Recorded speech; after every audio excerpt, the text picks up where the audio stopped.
Ya, ok. Pues retomando con lo que eran tipos de reacciones, como te decía, podemos tranquilamente diferenciar entre exotérmicas si el calor está en productos. En cambio, en endotérmicas el calor va a estar en reactantes. Entonces, en endotérmicas, calor va a estar en la parte izquierda de la flecha. Y exotérmicas, el calor va a estar en la parte derecha de la flecha. Independientemente si es que esto es A, B, C y D. Esto no hay ningún problema. Porque a veces son reacciones que pueden ser de simple desplazamiento, doble desplazamiento, porque no podemos etiquetar a una reacción química con una sola de estas. Porque ponte, yo te pudiera decir, esta reacción de simple desplazamiento también yo puedo decirle que es una reacción iónica. Pero según lo que veo, solo les va a tomar que identifiquen. En reacciones de combustión, como te decía, lo más fácil para reconocer una reacción de combustión es porque tiene dióxido de carbono y agua como productos, independientemente del tipo de hidrocarburo que te ponga. Porque, por ejemplo, en estos dos ejemplos que te ponen aquí, en el uno te pone un propano y en el otro, en cambio, te pone un pentano. Entonces, ¿cuál es la diferencia entre una reacción de combustión completa e incompleta en el producto? En completa, tengo como producto siempre CO2, dióxido de carbono, y en cambio en la incompleta, yo tengo como productos al monóxido de carbono o CO, que está aquí, que es la fórmula. O sea, sí diferencio entre una reacción completa e incompleta, independientemente de esto. Entonces aquí igual también tendrás cuidado de igualar, puede que te hagan balancear. Mira como aquí le pone un coeficiente 5 para el oxígeno, un coeficiente 3 para el CO2 y un coeficiente 4 para el agua. Entonces sigue la regla que te he dado para lo que es igualación de ecuaciones por simple inspección. Metal, no metal, hidrógeno y oxígeno al final. Entonces comparas entre reactantes, los de acá, con productos los de acá. Y listo, ahí no te haces bolas. Solo empiezas a jugar con lo que fuera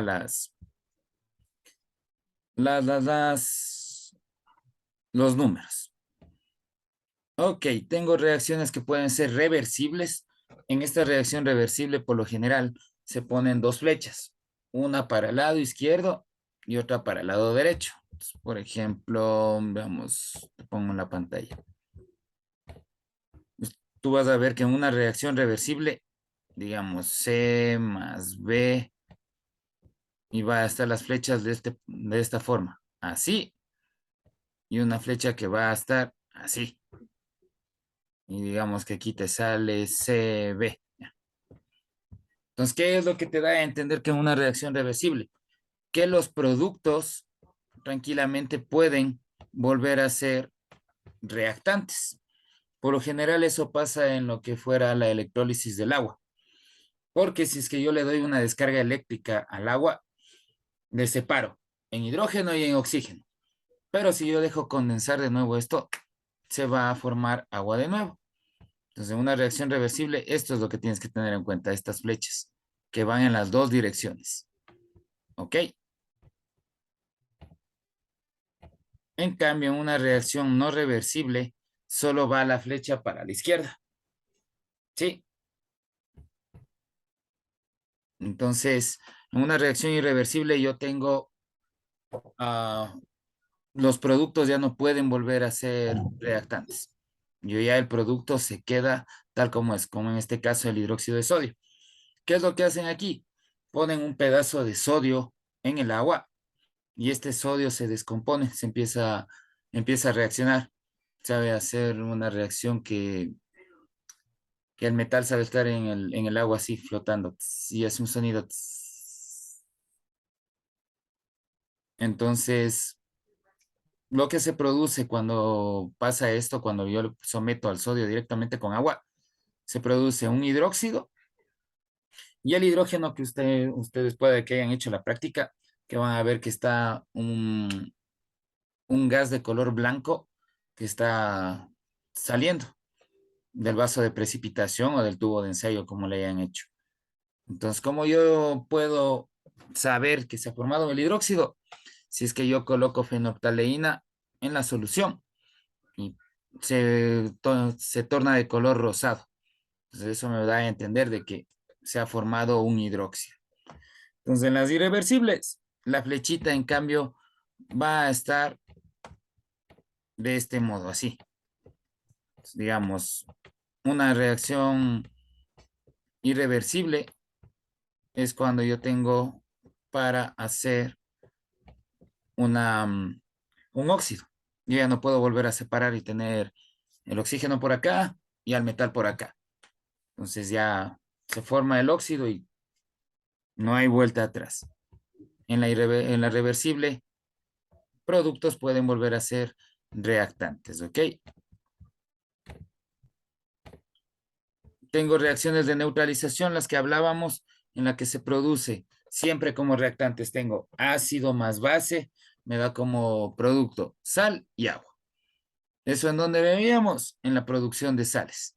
En cualquier sal te va a dar una reacción de neutralización. Y a estas les decía que también se pueden llamar como reacciones no redox. ¿Ok? En cambio, en una reacción redox, yo tengo ganancia y pérdida de electrones.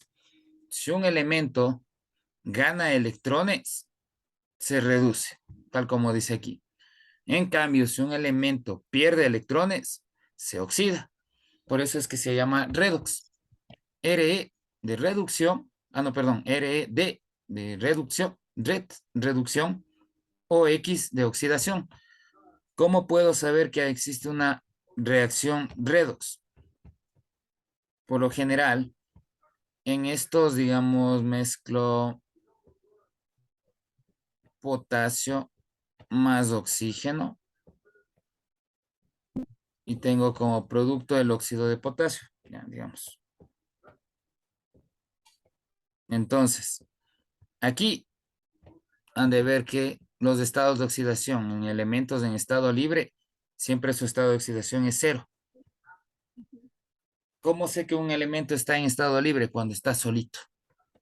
Mira que aquí yo solo tengo un potasio y aquí, por más que yo tenga este subíndice 2, es el mismo oxígeno que se está mezclando, está en dos moléculas de oxígeno, pero sigue siendo el mismo elemento. Por eso su estado de oxidación es cero. Y aquí, en productos, hay un cambio de estado de oxidación.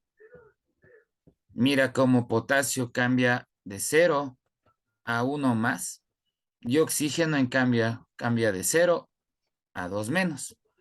Entonces en el uno hay ganancia de electrones y en el otro en cambio hay pérdida de electrones. Entonces hay un elemento se oxida y otro elemento se reduce. Entonces, de ley, si es que les van a poner reacciones redox, tienen que ponerles estados de oxidación. Digamos, hay otro ejemplo en el que el cloro, digamos que está así, Cl2, aquí va a estar con 1 más, oxígeno con 2 menos, y digamos que pasa acá, a cloro, se convierte en ácido clorhídrico. Es un caso hipotético, ¿ya? Uno más y uno menos. Mira cómo cloro pasa de uno más a uno menos. Entonces ahí de ley tienen que ponerles en estas reacciones redox los estados de oxidación o ya les enseñaron a sacar estados de oxidación a ustedes. Bueno, más o menos era de lo que estábamos practicando, ¿te acuerdas? Ujú. Yo les O decía, sea, sí nos deja ver eso porque justamente para la prueba nos había pedido la tablita ay, eh, ay, de, de estos números de expresión. listo, entonces. Entonces ahí tienes que Ujú. estar atento de esto de aquí, de que un elemento gane electrones y otro elemento en cambio pierde electrones. Si ocurre eso, de ley reacción redox. Listo, entonces esto fuera todo lo que fueran tipos de reacciones, porque lo único que te hacen O sea, lo único que puede hacer en la prueba es que ustedes clasifiquen. Tal como te dice, si te puse así un montón de reacciones, y yo te dije, clasifica cuáles son. Entonces, sí he entendido esa parte. Sí. Listo. Vamos entonces con el ejercicio. ¿Este ejercicio hiciste tú o te dieron haciendo? El que me No sé. o hicieron en clase. O sea, ajá, estábamos haciendo en clase. Ya. Ujú. Ok. Vamos paso por paso entonces. Ya. En la pizarra te voy a enseñar. Entonces vamos borrando todo y vamos primero copiando, porque de ley necesito copiar el ejercicio. Me dice que reacciona de dos puntos, reacción 2,4 moles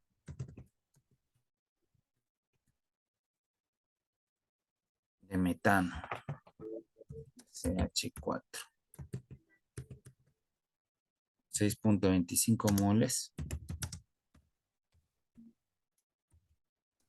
de oxígeno para producir CO2 y agua. Listo. Te piden la primera. ¿Cuál es el reactivo limitante y cuál es el reactivo en exceso? Pues, literal A. ¿Cuál es el reactivo limitante y reactivo en exceso? Listo. Lo primerito que se hace aquí, por lo que veo, les dan la ecuación. Entonces, H4 más O2 produce CO2 más H2O. Antes de empezar con lo que es ya el planteamiento, siempre, siempre, siempre en una ecuación tengo que igualar. ¿Ok? Esta ecuación no está igualada, por eso lo primero que yo tengo que hacer es igualar. Entonces voy, metal, no metal, hidrógeno, oxígeno. Aquí no tengo metal, por lo tanto voy con carbono. Después voy a comparar hidrógenos y al final voy a comparar oxígenos. Listo. Entonces tengo un carbono por reactantes. Ay, ¿qué es eso? Ah, y como productos tengo un carbono. En hidrógenos tengo 4 y acá tengo 2. Por lo tanto, ¿en dónde pongo para igualar? ¿En el metano o en Ah, el agua? en el hidrógeno. En el agua, ¿ok? ¿Cuántos? Ajá. ¿Qué Dos. coeficiente? 2, ¿no es cierto? Listo. Con Ujú. esto tengo 4 hidrógenos. Veamos con oxígenos. Tengo 2 acá y acá tengo 2 y 2, 4. Por lo tanto, ¿qué coeficiente pongo? Dos igual. 2 en el oxígeno, ¿ok? Y listo. Siempre ese es el primer paso, ¿ok? No olvidarte de este paso que es súper fundamental. Siempre tiene que estar igualado. Ya, entonces esto borro porque ya voy a ir a la resolución ahorita. Ya. Entonces, primerito me pide reactivo limitante y reactivo en exceso. Yo te voy a enseñar de la forma en la que es factor de conversión. Entonces, en factor de conversión, yo siempre tomo los datos que me da el ejercicio. Siempre tomo los datos, 2,4 moles y 6,25 moles de oxígeno, ¿ok? Entonces, de esos voy a copiar 2,4 moles CH4 y acá voy a poner 6,25 moles de oxígeno. Listo. ¿Cuál es la relación que yo voy a hacer? Si yo tengo moles de CH4 arriba, para eliminar, yo tengo que tener moles de CH4 abajo. Entonces, mira que aquí es como si estuviera un 1 y aquí es como si estuviera un 1. La relación estequiométrica que se lee aquí es que una mol de CH4 de metano se junta con 2 moles de oxígeno para producir una mol de CO2 y 2 moles. Estos números de aquí son los que me van a servir ahorita, ¿ok?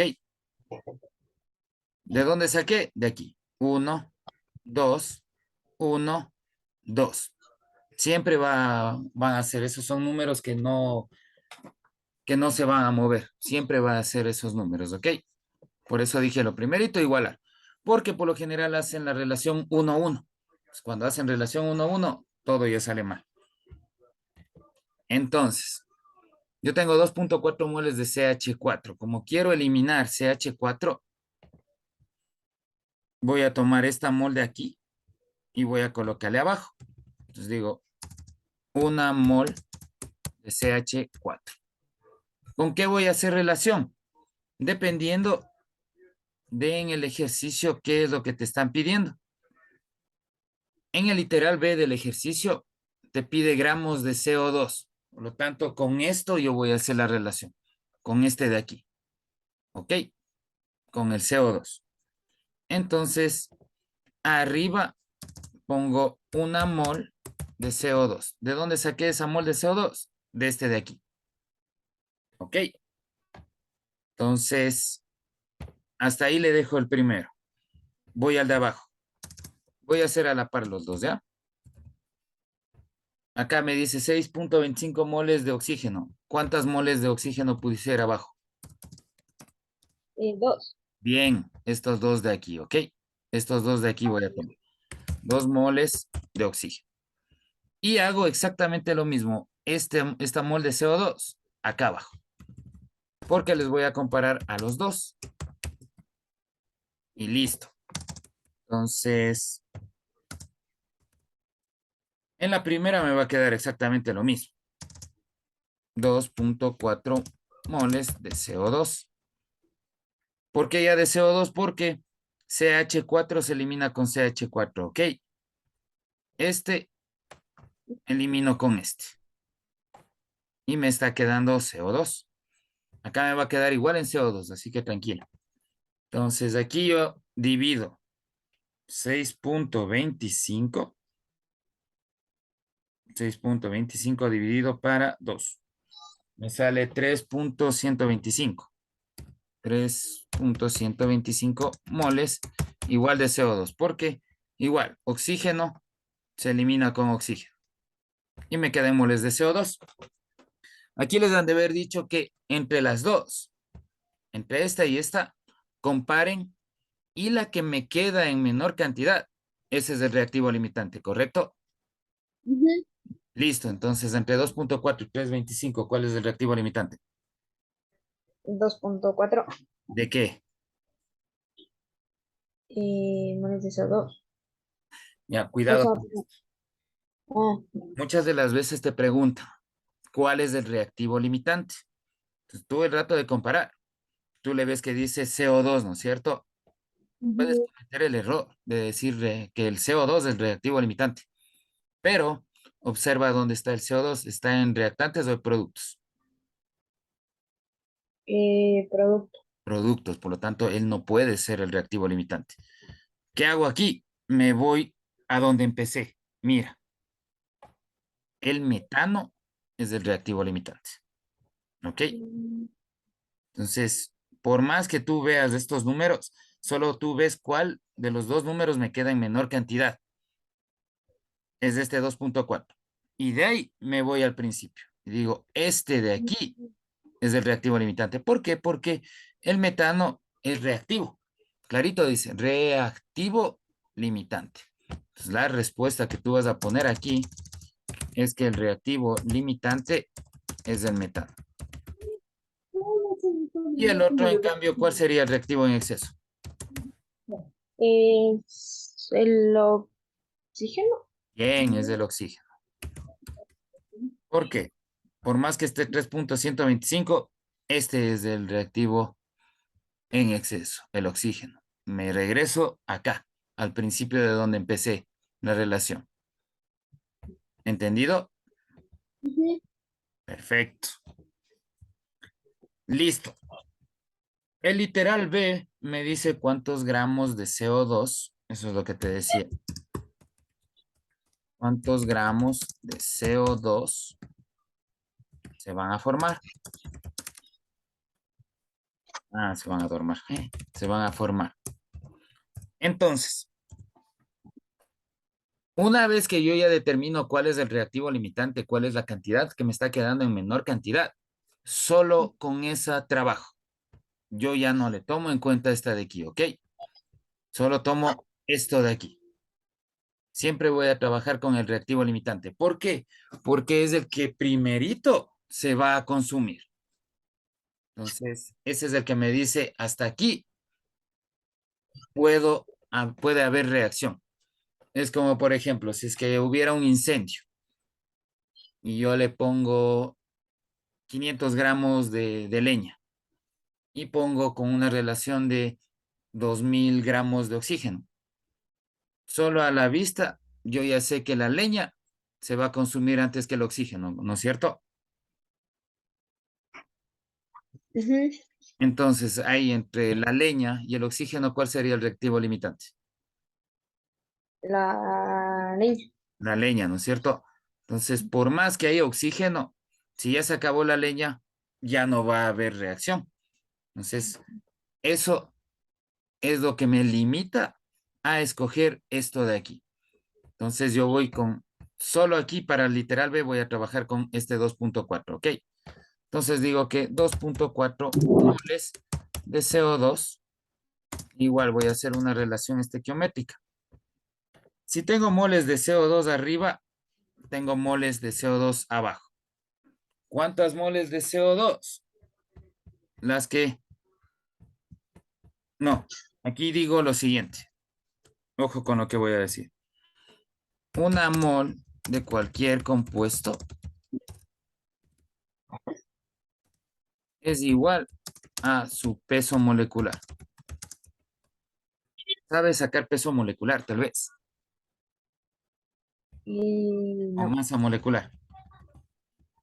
Bueno, practiquemos un poco de eso, ¿ya? Cuando te piden sacar masa atómica o peso molecular de una sustancia, por lo general, lo que yo voy a hacer es a descomponer en sus elementos. Entonces, para el CO2 tengo elemento carbono y tengo elemento oxígeno, ¿ok? Entonces, ¿qué es lo que se hace? Multiplico el número de átomos que tiene el compuesto. ¿Cuántos átomos de carbono tengo en el CO2? Uno, Uno. ¿Y cuántos átomos de oxígeno? dos. Dos. ¿Por qué multiplicas esto? ¿Te acuerdas? Tal vez. En la tabla hay una cosita que se llama masa atómica, si han de haber visto, ¿no es cierto? De los elementos. Ujú. Ya. La masa atómica por lo general va a estar con... Ah, se me fue. Subíndice, iba a decir. Con decimales. La masa aproximada del carbono es 12 UMA, unidad de masa atómica. Entonces yo multiplico siempre, si quiero simplificar, subíndice por masa atómica del elemento. Entonces, como les van a dejar sacar la tabla, ustedes van a ver que la masa atómica del carbono es 12 y la masa atómica del oxígeno es de 15.999999, etcétera. Ujú. Redondeando me da 16.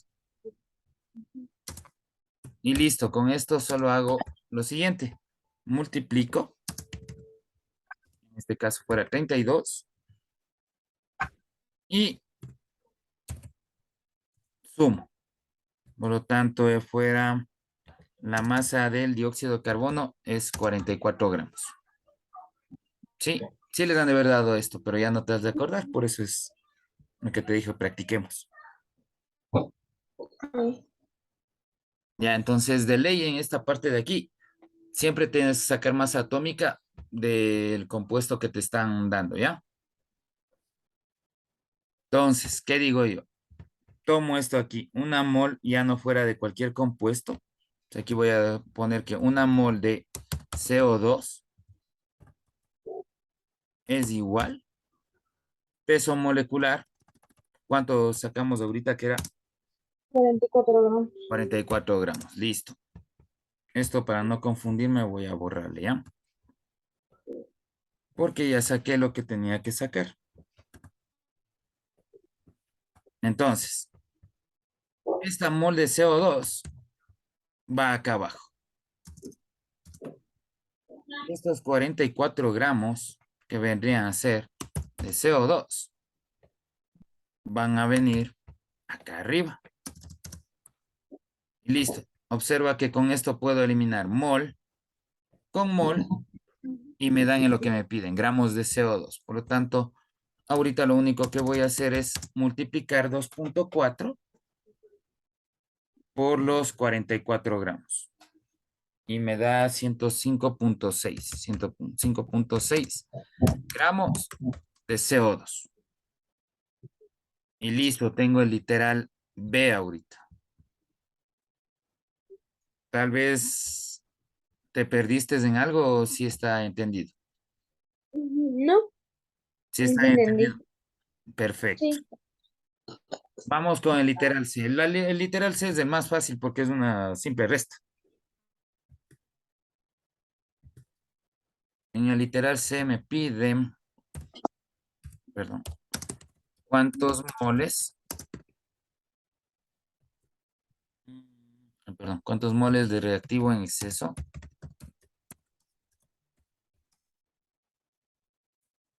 quedan sin reaccionar? Listo. Entonces, ¿qué es lo que yo voy a restar aquí? En esta parte de aquí yo lo que voy a restar es lo siguiente. Como ya determiné cuál es el reactivo en exceso, que es este de aquí, tomo el dato que tengo acá, los 6.25 moles, esto de aquí,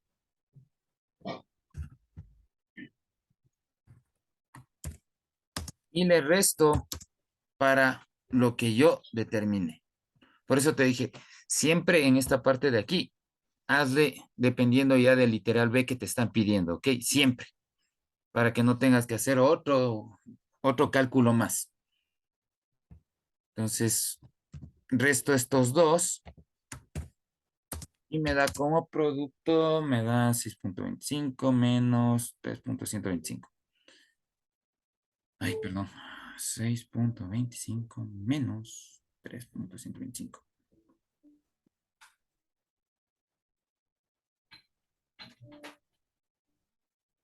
3.125 moles.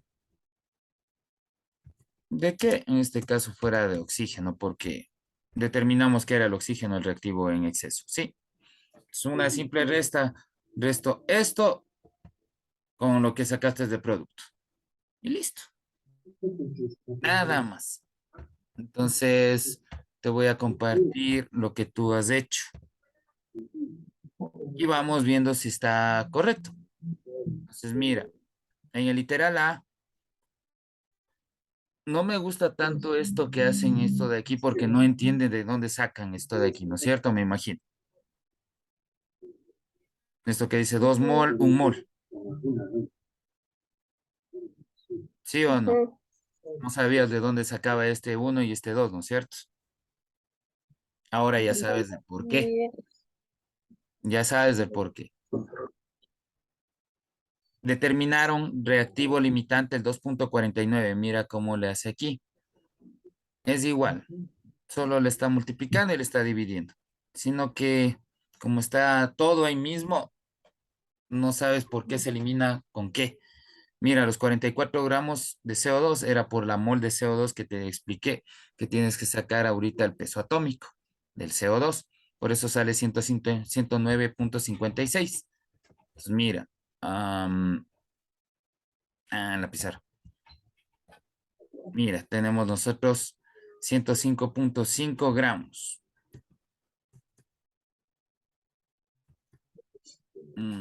Es que he tomado 2,49.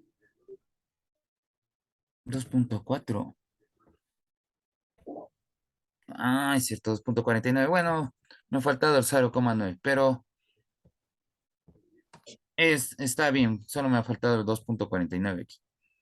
Pero el procedimiento viene a ser lo mismo, ¿ok? ¿Y cuántas moles de reactivo en exceso se quedan sin reaccionar?